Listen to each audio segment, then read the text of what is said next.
तैसे अज्ञान झाले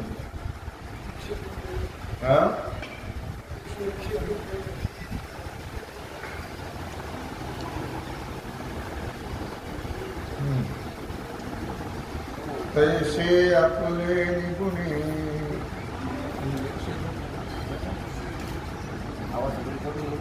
पुढीलाचे गुणे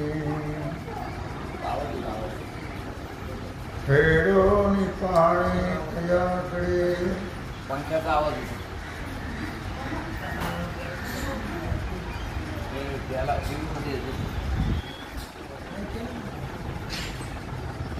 भगवान सिद्धेश्वराच्या आशीर्वादाने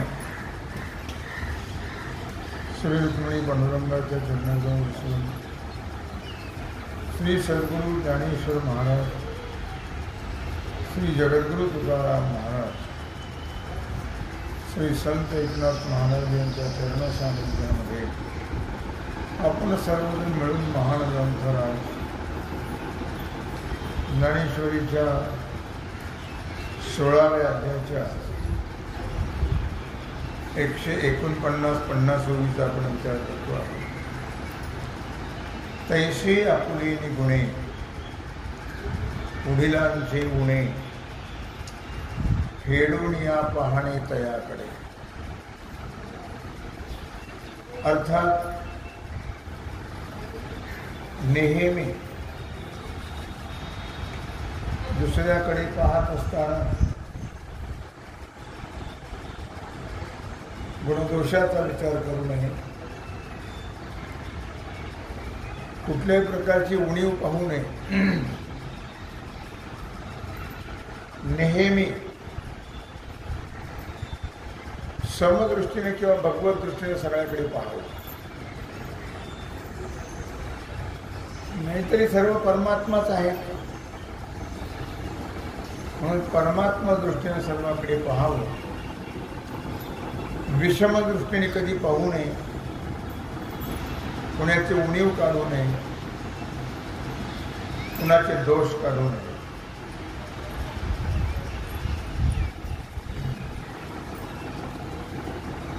वाचोणी न विंदिजे वर्मी ना तुडविजे अकर्मी न बोल विजे नामी सदोषिती.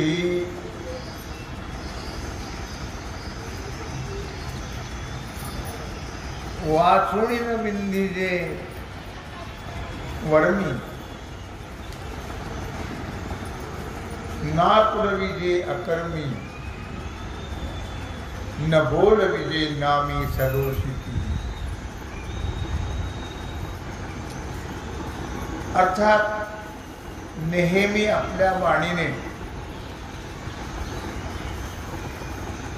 दोष पाहू नये, दोष काढू नये आणि कोणाच्याही वर्मावर बोट ठेवू नये.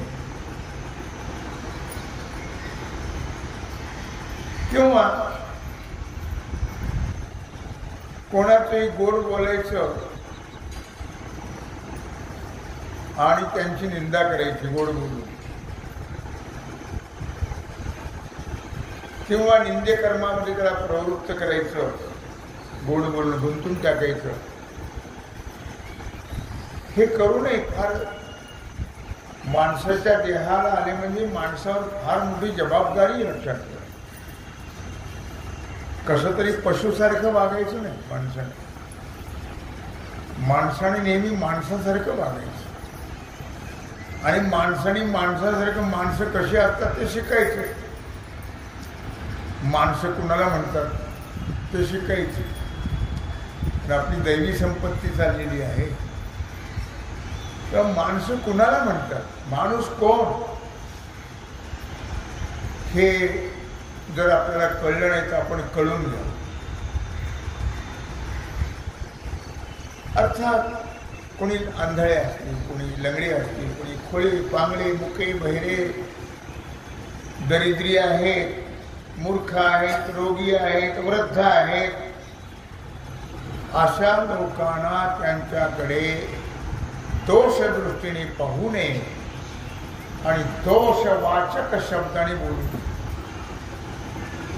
दोषवाचक शब्दाने कधी बोलू नये.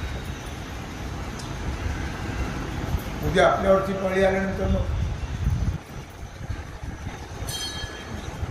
लंगड्या असेल लंगड्या म्हणू नये, खोळा असेल खोळ्या म्हणू नये, आंधळा असेल आंधळ्या म्हणू नये, म्हातारा असेल तर म्हाताऱ्या, अरे म्हाताऱ्या, तूही होणारच म्हातारा, थांब, तू तर म्हातारा होतो का नाही कोणच तो.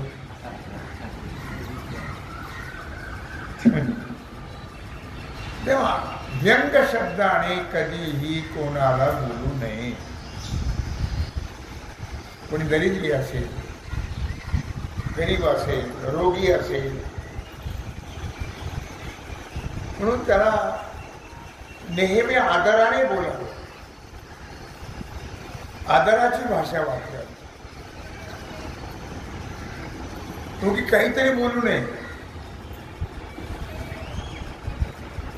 पहा, उत्तर भागामध्ये आजही जी शब्दाचा प्रयोग केला जातो, पूर्वी जुन्या काळामध्ये जी शब्दाचा वापर केला, कोणी आपल्या घरात हाक मारली की जी महाराज, जी मामूजी, जी सासूबाई, जी जी म्हणून बोलायचं. आता तो प्रकार राहिलाच नाही. आता अति शिकलेले झाले. ते अति शिक्षण वाईटच. अति कोणतं वाईट? आता नीट बोलतच नाही. व्यंगच बोलायचं. नवऱ्याला नवरा नाहीच तो महिन काय, महिन का गरीब, तर तीच भाषा वापरेल. कोणी असो, पती असो, पत्नी असो, आई वडील, कोणी असो, लहान असो, थोर असो, सर्वांना नेहमी प्रेमाने, गोड आणि आदराने बोला. त्यामुळे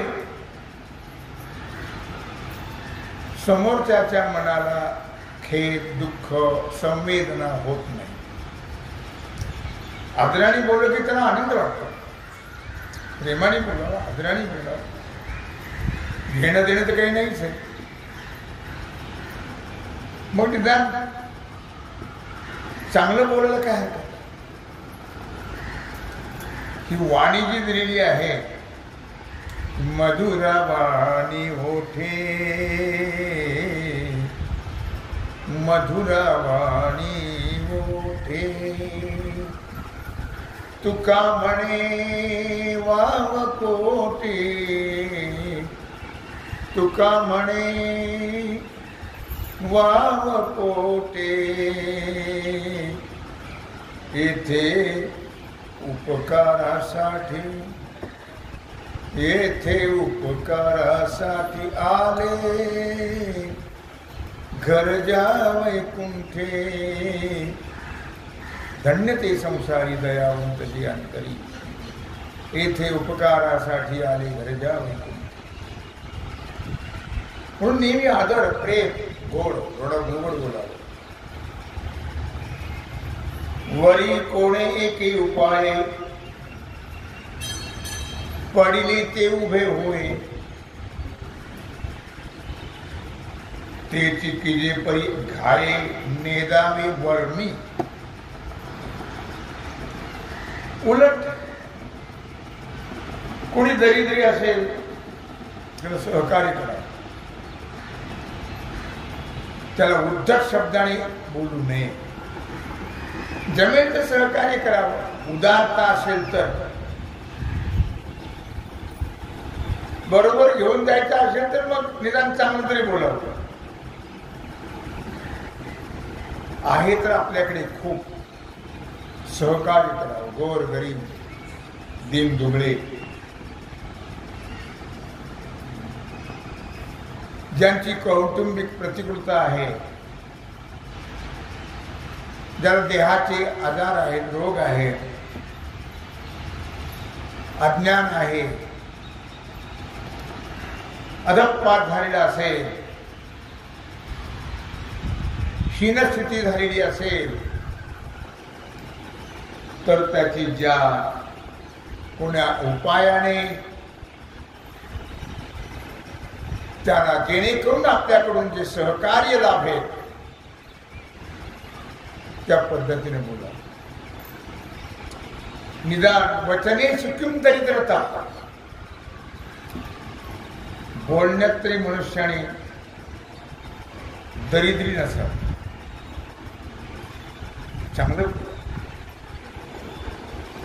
चांगलं पाहावं, चांगलं करत राहावं ना.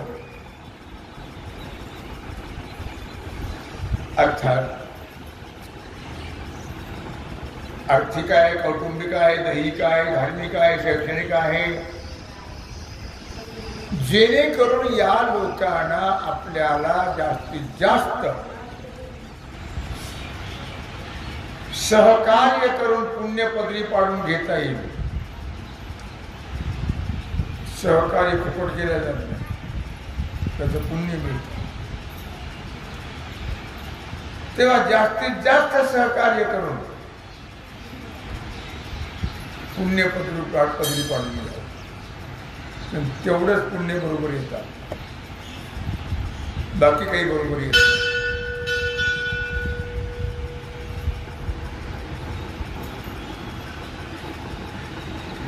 वर्मावर कोणाच्या बोट ठेवू नये,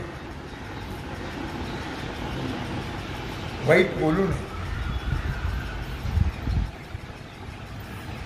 हे अंधळे अनेक चाल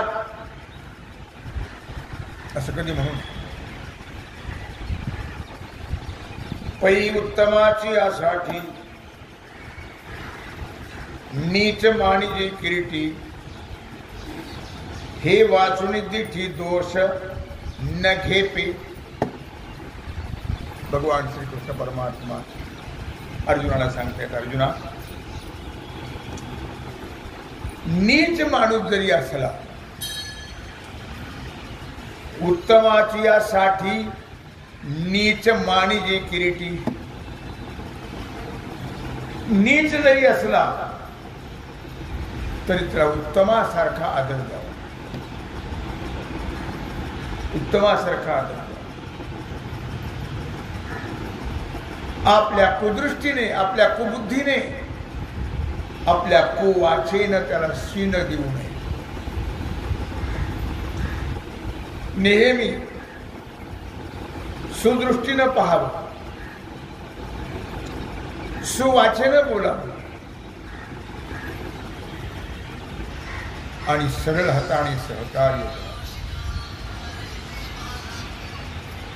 पण कोणावरही कुठल्याही प्रकारचा दोषारोप करू नये किंवा आपणही त्यांच्यापासून दोष घेऊ नये. चांगलं घ्यावं, चांगलं शिकवावं, चांगलं पाहावं, चांगलं बोलावं आणि चांगलं खावं, जर चांगलं प्यावं, चांगलं पाहावं.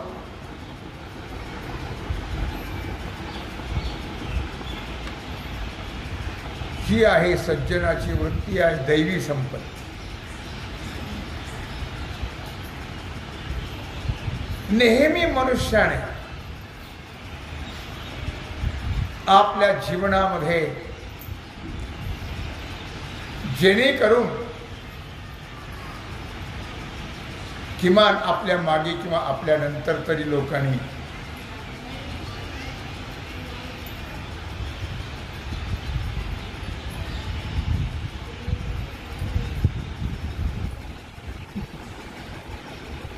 आपल्याला वाईट कोणी म्हणू नये. गेल्यावर का होईना, बरा गेला मेला,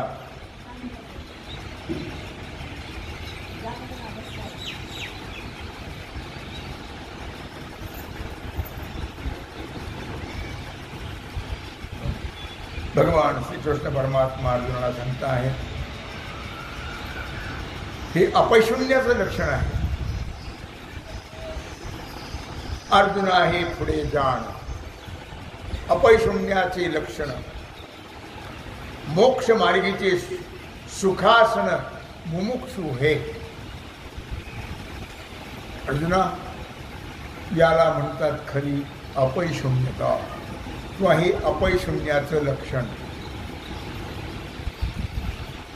मोक्ष मार्गाने जाणारे जे आहेत, मोक्ष मार्गाने कोण जातं? मोक्ष मार्गाचं अवलंबन सगळे करत नाही.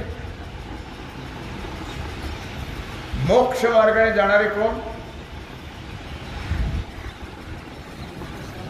छोटे. तुम्ही तोंड नका बंद ठेवता का नाही? बोलत जा ना तुम्ही.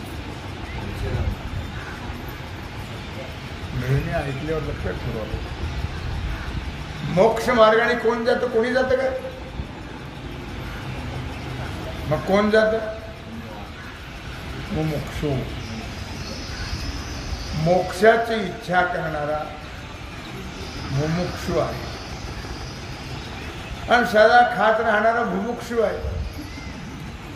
आपण मुमुक्षु नाही तर आपण भुमुक्षुच येत नाही. तुम्हाला नक्की आठवलं असतं आपण मुमुक्षु असतो. मोक्षाची इच्छा करणारा कोण? मुमुक्षु. खाण्याची इच्छा करणारा कोण? भुभुक्षु. आपण भुभुक्षुच आहे. आपल्याला तर काही कळतच नाही, काय खावण, कुठं खावण, किती खावण, कसं खावण. म्हणून आपण कोण? भुभुक्षु, मुमुक्षु नाही. नाही तुम्हाला मुमुक्षु आठवला, नक्की आठवला असतं. तेव्हा मोक्ष मार्गीचे सुखासन मुमुक्षु हे पवित्र सांगितले. मोक्ष मार्गाने चालणारे किंवा मोक्ष मार्गाची इच्छा करणारे मुमुक्षु हे मुमुक्षु आहे.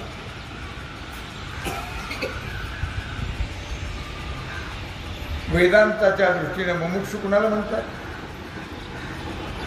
वेदांत शास्त्राच्या दृष्टीने मुमुक्षु कोण?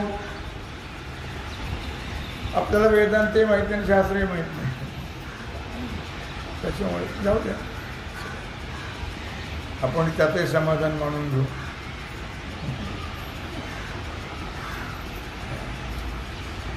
आता दयाती ऐशी पूर्ण चंद्रिका दैशी निवविता न कडसी साने थोर. अपैशून्यता सांगितली, प्रत्येकाचं लक्षण सांगतात. आता दया, दया तिचे नाव, भूतांचे पालन. दया कशाला म्हटलेलं आहे? दया तिचे नाव, भूतांचे पालन. प्राणी मात्रांचं पालन पोषण करणं ही खरी दया.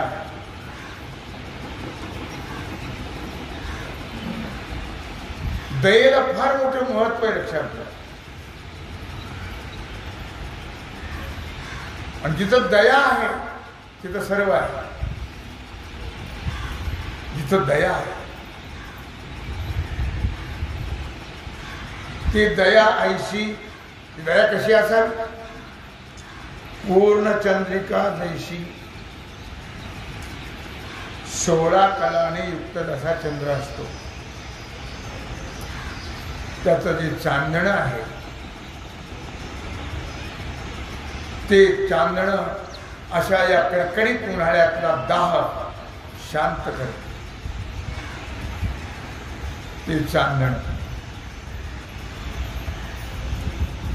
ते चांदणं कधी विचार करत नाही. हा मोठा आहे, हा लहान आहे, हा श्रीमंत आहे, हा गरीब आहे, रोगी आहे, दुःखी आहे, दरिद्री आहे, असं कधी चांदणं विचार करत नाही. चांदण्याच्या ठिकाणी असा भेद नाही. तसा दयावंत जे असतात त्यांच्या ठिकाणी भेद नसतो.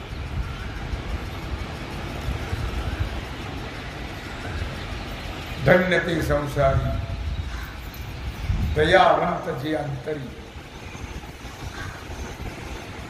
ते या संसारामध्ये, संसारी धन्य नाही, संसारात ते धन्य आहे. दयावंत जे अंतरी, जे दयावंत आहेत ते या संसारामध्ये धन्य आहे. लक्षात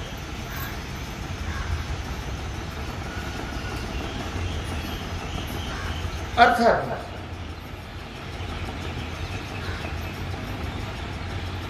दयेला किती महत्व दिले गेले.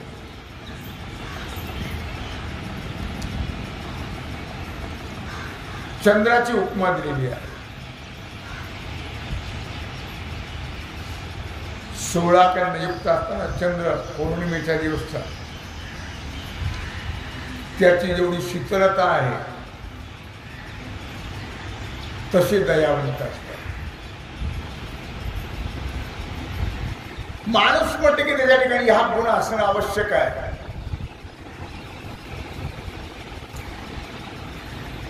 नाही तर त्याला माणूस म्हणायचंच नाही. माणसासारखा दिसला तरी अजिबात नाही. माणसासारखा दिसला तरी त्याला माणूस म्हणायचं नाही. तरी काय थोडी थोडी, नाही तरी काय थोडी. कोण म्हणत? दळी महाराज नाही म्हणत. नाही तरी काय थोडी, श्वान सुकरे बापुडी. तो खूप बरा आहे. नाही तरी काय थोडी, श्वान सुकरे बापुडी.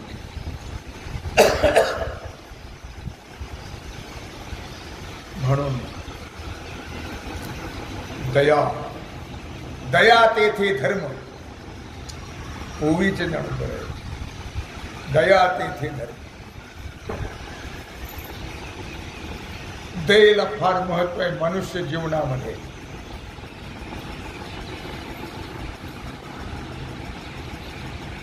ज्याच्या ठिकाणी दया आहे त्याचं आयुष्य वाढल्या जातं. दया आहे त्याच्या ठिकाणी त्याला मोक्ष प्राप्त होतो. भूतांची दया आहे भांडवल संता, आपुली ममता नाही देही.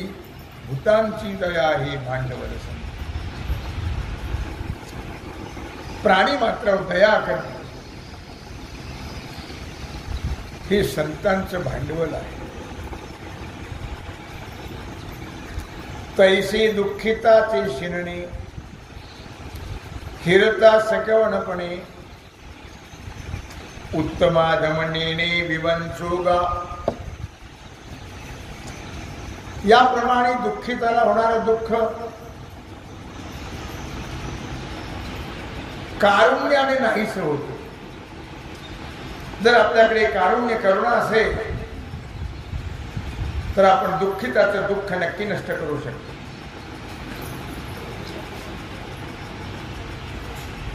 हा एक उत्तम उपाय आहे. कारुण्य दुःखिताचं दुःख कमी करण्याचं साधन आहे. करुणा, कोरोना नाही, करुणा. कोरोना वेगळा आणि करुणा वेगळा.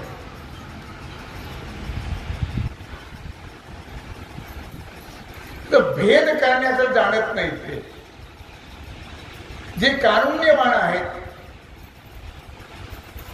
ते कधीही भेद करत नाही पक्षात. आणि जिथं भेद नाही आहे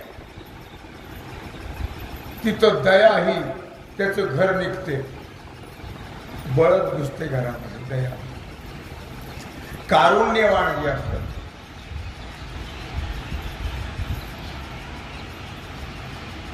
करुणेला फार महत्व आहे. पै जगी जीवनासारखी वस्तू अंगावरी उपखे, परी जाते जीवित राखे तृणाचेही. जगामध्ये प्रत्येक प्राण्याला उपयुक्त असणारी वस्तू म्हणजे पाणी आहे. प्रत्येक प्राण्याला उपयुक्त असणारी वस्तू म्हणजे पाणी. सध्या पाण्याची फार गरज आहे आणि पाण्याचा फार तुटवडा आहे सध्या. शहरातल्या लोकांना ते जाणवत नाही. शहरातले लोक वारे माप पाणी वापरतात, फेकून देतात रस्त्यावर. त्यांना माहित नाही काय सध्या परिस्थिती आहे. खेड्यापाड्यामध्ये काय फिरतात लोक पाण्याकरता. आम्हाला कल्पना नाही शहरातल्या लोकांना पाणी कसे वापरायला पाहिजे याची जाणीव नाहीये.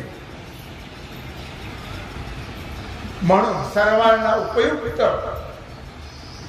जीवजंतू, सर्व जीवजंतूंना ते पाणी आहे. पण ते पाणी जे आहे ते स्वतःच्या मर्यादेपुरतच वापरलं पाहिजे. वस्तू अंगावरी उपखे, परी जाते जीवित राखे तृणाचेही. अगदी शरीराच्या मर्यादेपर्यंत नाश करू नये त्याचा. पण माणसाचं काय व्हावं.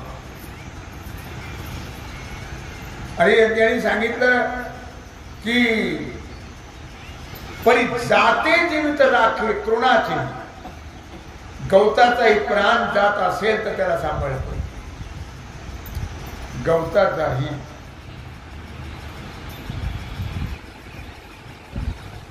आजच्या काळात तरी प्रत्येकाने झाडं लावण्याची गरज आहे. नाही तर अजून 10-20 वर्षांनी जगण्याचा प्रश्न निर्माण होईल. अजून 10-20 वर्षांनी. म्हणून प्रत्येकावर जबाबदारी आहे.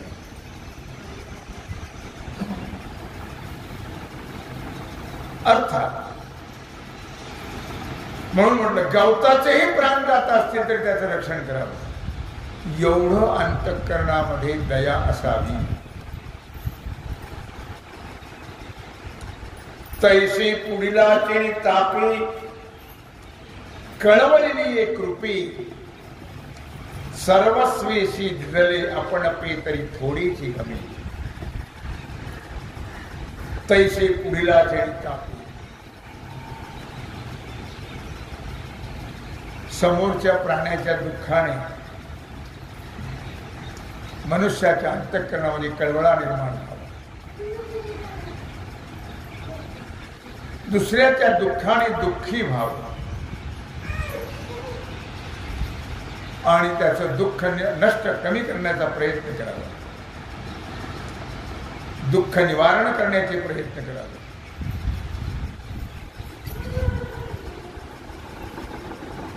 ते दुःख जाण्याकरता सर्वस्वेशी दिदले आपण आपली तरी थोडीची गमी. सर्व धनासह स्वतःच शरीर जरी दिलं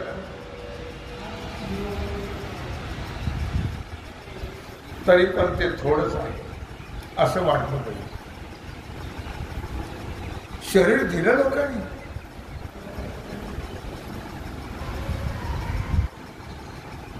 कोणी दिलं शरीर?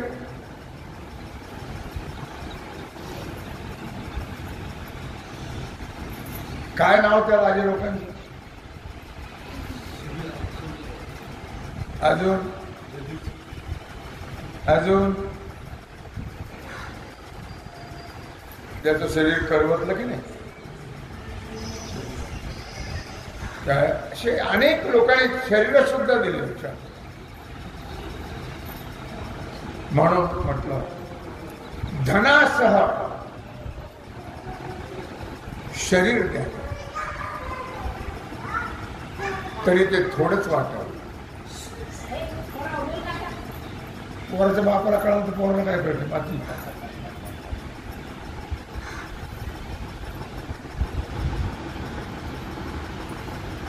म्हणून त्याला दया, दयेचा विषय चालला.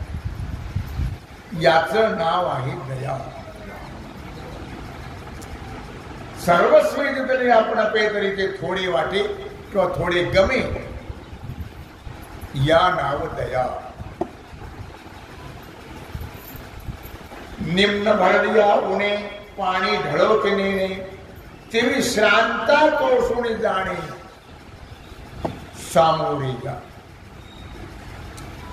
निम्न भरलिया उणे, वाहत आलेलं पाणी,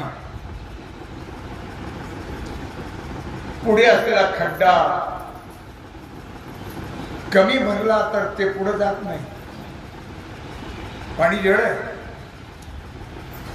पण त्यालाही कळतं ते खड्डा भरला नाही. तो खड्डा भरल्यावरच ते पुढे जात. पूर्ण झाल्याशिवाय पुढे वाहत नाही ते पाणी, किंवा पुढे सरकायचंही ते जाणत हो नाहीये. त्याप्रमाणे दुःखाने जे पिडलेले आहे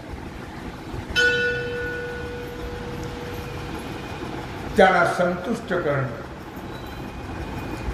हा मानवाचा धर्म. खरा तो एकच धर्म, जगाला प्रेम अर्पावे. तर दया खरा तो एकच धर्म. सर्वांच्या ठिकाणी सर्वांना प्रेम द्यावं, सर्वांना जमेल तेवढं सहकार्य करत राहा. याचं नाव आहे दया. असं आपण दयेचं लक्षण पाहत आहोत. विषय आहे दैवी संपत्ती. तेव्हा झालेली सेवा भगवत चरणी समर्पित करू. राहिला जो सेवेचा भाग आहे तो आपण उद्या पुंडलिक वरदा